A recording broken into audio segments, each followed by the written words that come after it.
This wiggly line here, this wave, green wave I drew, has two parallel lines. It looks like a river. However, it's only represented that way to express the fact that there is a membrane, and per Keylontic science, that membrane is magnetic to keep the two worlds separate. And you've heard this saying right now, especially now that we have moved into age of Aquarius, where we're being told that and we can feel it and almost see it, glitches in the matrix, where the veil is thinning, so we can see through. And this is why I have these little holes here, saying that not it's not just thinning; it's kind of like ripping a little bit. Well, needless to say, all this entire graph that I have here, so the 3D reality that's experienced by the five senses and the quantum field that works with little quanta particles, the finest of all, they can be expressed through our chakras. In the 3D reality, we're mainly working with the root chakra, which is the red one here, and with the sacral chakra, right? We're creative, we're doing things, we're working.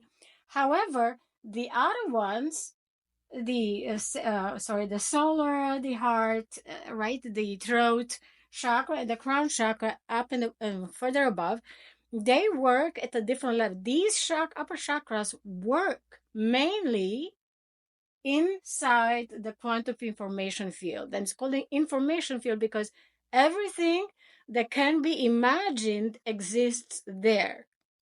That's a place where everything exists. And this is why we call it the infinite field of potentials. Here lies your phoenix. Here lies your future you in every single second.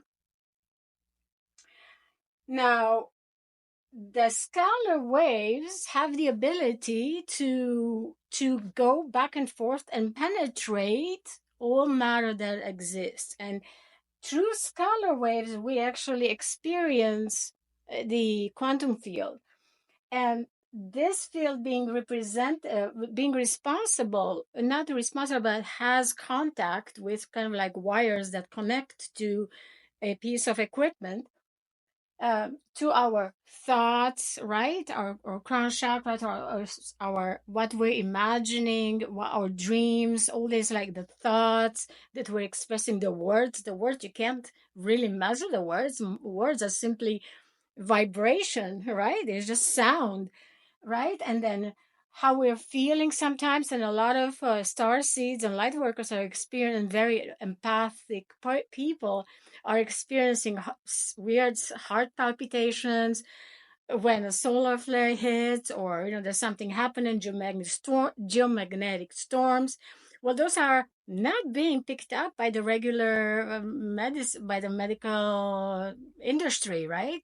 You can put all your little wires attached to them, and you're going to the doctor, say, "Oh my God, my heart is like." That happened to me. I'm like, I have these palpitations. Like, oh my God, I'm dying of heart attack. No, they didn't measure anything. So there's nothing there. And I was like ready to jump off the chair. Just get to, I'm like, how are you don't believe me? You have to believe me. And they're like, no, we don't measure anything, so we're not looking at it. And this is the default of our 3D matrix. What we've been taught to believe that that's okay. Well, I'm here to say that that's not okay. And I challenge the medical industry. And I have great news for everybody because, as you see, I have a little thing here, and I'm going to tell you a little bit more about it in a second. After explaining how quantum entanglement helps us manifest ideas and thoughts and wishes and intentions. So these are our chakras, right? And I call them simply portals because, and the Vedic text are calling them wheels, the wheels of light, right? But in truth of the matter, they are simply vertices, like an hourglass. I have my hourglass here. This comes in very handy tonight. It's just like an hourglass that comes almost inside your body, and then it brings your work, it brings your information inside your body, and then it projects back outside. Just like I drew it here. This is my hourglass of these little portals, and it can be anything. This portal, it can be one of these chakras as an entry or exit point into the higher realm. Next, what we want to answer as a question is what is quantum entanglement? And I'm going to say this in a very simple terms. I'm going to explain, this is my job here, right? Very simple terms. Quantum entanglement happens when twins, for example, are separate at a distance, yet something happens to one twin and the other twin already knows that something has happened and they can tell you. Quantum entanglement happens with premonitions, right? You're here, something that has not even happened yet, as per our understanding of a 3D matrix. Something happened, a relative passed away, or there was an accident. And moms are usually, in general, very prone to this, right? They know what their child goes through. They just know it, and they have an alert system embedded in it. There have been studies that research shown that the fetus cells still are quantum entangled with the baby that's now an adult, right?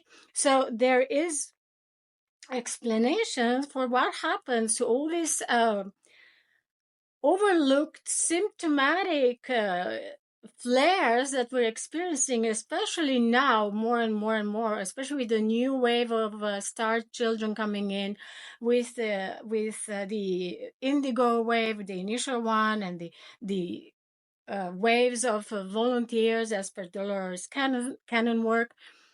So another way to explain the quantum entanglement is I have one particle that's now getting split in two. And if you separate these two particles, and there's been actually a very recent scientific experiment, uh, and I'm going to look it up because I don't know this by heart, and I'm going to link for your research if you're interested. Well, these two particles of light, so a particle of light can also be like a photon, can also be a wave in the same time. Okay, that's the scalar properties of these quanta, light and vibration, because if there is a wave, then becomes a vibration, right? In a frequency manner. Well, these two quanta, even if they are separated, and I think they did something across the river, they moved, the other scientists went over with a little particle, across the river, and they're separated. There was no connectivity, no wires, darling. And they knew they did something to one the other photon reacted. It's the same thing as is quantum entanglement. You see it very nicely expressed and can be read, because finally we have developed, the Japanese have just came out with this new experiment when they created this plant with that you could see how it transfers information through its leaves and through its leaves and stem. And they approached not this plant but another plant, a neighboring plant,